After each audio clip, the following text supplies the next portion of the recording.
नमस्ते, वेलकम, स्वागत है आप सभी लोगों का आपके प्यारे चैनल लक्ष्य विजय में। और मैं राजेश सर 13 अगस्त की सुबह 8:45 पर आप सभी लोगों का स्वागत करता हूं।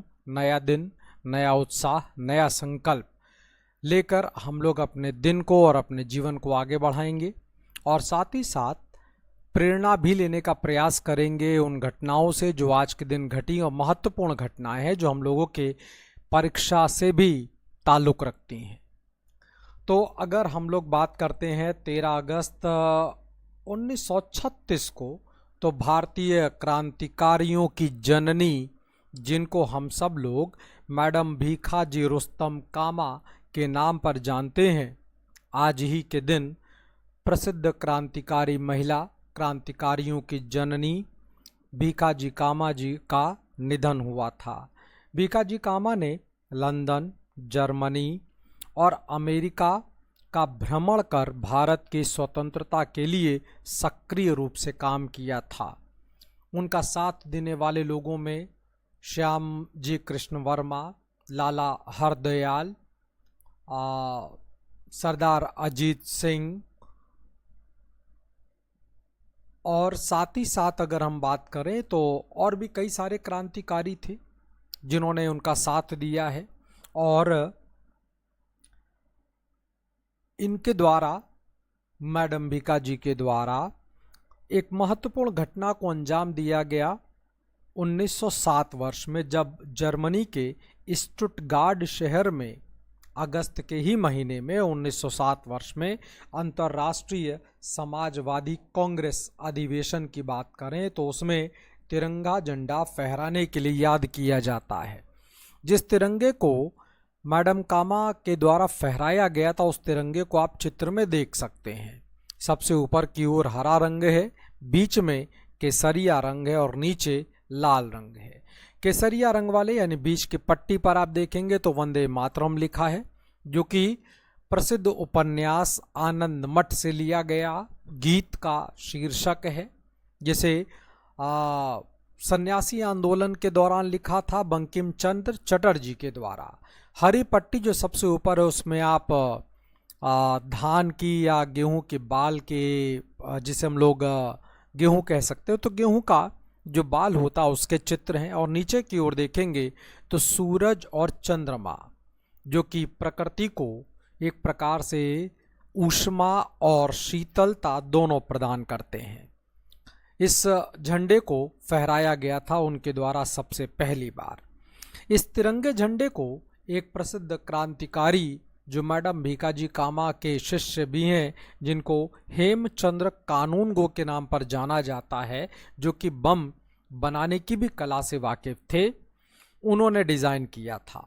1906 में प्रसिद्ध क्रांतिकारी श्याम जी कृष्ण वर्मा, जिनकी गतिविधियों का प्रमुख केंद्र लंदन हुआ करता था, तो श्याम जी कृष्ण वर्मा के साथ में लाला हरदयाल, ये लाला हरदयाल आगे चलकर 1913 वर्ष में अमेरिका के सैन फ्रांसिस्को से गदर आंदोलन को संचालित करेंगे। और विनायक दामोदर सावरकर, जिन्होंने 1857 की क्रांति को भारत का पहला स्वतंत्रता संघर्ष घोषित किया था, इनसे मुलाकात होती है।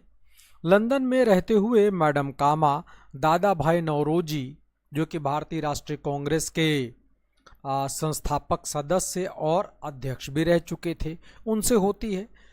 और वो मैडम कामा उनके निजी सचिव के तौर पर काम करना शुरू कर देती हैं। दादा भाई नौरोजी इंग्लैंड के जो ब्रिटिश संसद है, जिसका निचला सदन जिसे हाउस ऑफ कॉमन्स कहा जाता है, उसके लिए चुने जाने वाले पहले भारतीय थे। इनसे पहले तो वैसे तो चुनाव WC बनर्जी ने भी लड़ा था, लेकिन वो हार गए थे। दादा भाई नौरोजी जीत करके ब्रिटिश संसद में पहुंचने वाले पहले व्यक्ति थे। तो दादा भाई नौरोजी, जैसा मैंने आपसे बताया कि ब्रिटेन के हाउस ऑफ कॉमन्स का चुनाव लड़ने और जीतने वाले पहले एशियाई थे। लड़ने वाले तो दूसरे थे, लेकिन जीतने वाले पहले एशियाई थे। भारत सरकार ने मैडम कामा की देशभक्ति, समर्पण और योगदान के लिए उनके नाम का एक डाक टिकट भी जारी किया है। इसी तरह से एक अन्य घटना की ओर चलते हैं तो 1795 अहिल्याबाई होलकर। होलकर राज परिवार से ताल्लुक रखने वाली अहिल्याबाई होलकर जी का निधन आज ही के दिन हुआ था। उन्हें सेवा, सादगी और मातृभूमि की सच्ची सेविका के रूप में याद किया जाता है। अहिल्याबाई इंदौर के होलकर घराने की महारानी थीं। उन्होंने समाज से कई प्रकार की कुप्रथाओं, कुरीतियों को समाप्त करने में अग्रणी योगदान दिया है। बचपन से ही अहिल्याबाई भगवान शिव की अनन्य भक्त के तौर पर रही हैं और अहिल्याबाई ने अपने पूरे जीवन काल में जो शिवलिंग है, जो कि आप चित्र में देख सकते हैं, उसे अपने पूरे जीवन काल यानी मृत्यु तक अपने पास रखा है। बनारस का ये जो आप चित्र देख पा रहे हैं, बनारस के काशी विश्वनाथ मंदिर का, जिसे औरंगजेब के द्वारा तोड़वा दिया गया था, उस काशी विश्वनाथ मंदिर का पुनः निर्माण करवाने का काम किया। साथ ही साथ अगर आप कभी बनारस पर जाते हैं, बनारस के घाट देखते हैं, तो अहिल्याबाई होलकर जी के नाम पर वहाँ पर एक घाट भी समर्पित है। इंदौर मध्य प्रदेश में पड़ने वाला शहर है, तो इंदौर में प्रतिवर्ष उनके स्मृति में अहिल्योत्सव का आयोजन किया जाता है। और मैंने अभी आपसे बताया कि जो इस मंदिर का छवि आप चित्र देख पा रहे हैं, जिसे काशी का विश्वनाथ मंदिर कहा जाता है, इसे अहिल्याबाई होलकर के द्वारा बनवाया गया था जब औरंगजेब के द्वारा तोड़वा देने के बाद।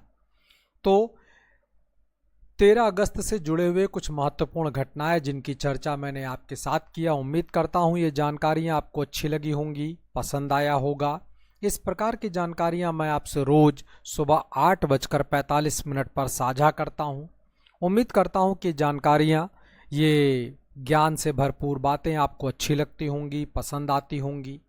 इस वीडियो को लाइक कर दीजिएगा, शेयर कर दीजिएगा अगर ये पसंद आती हैं तो, और साथ ही साथ चैनल लक्ष्य विजय को सब्सक्राइब कर दीजिएगा, बेल आइकन को प्रेस कर दीजिएगा ताकि आपको मेरी क्लास का जो लाइव क्लास होती है सुबह 10:30 बजे, शाम 5 बजे, उसका भी नोटिफिकेशन मिल जाए और आप उसमें भी पार्टिसिपेट कर पाएँ।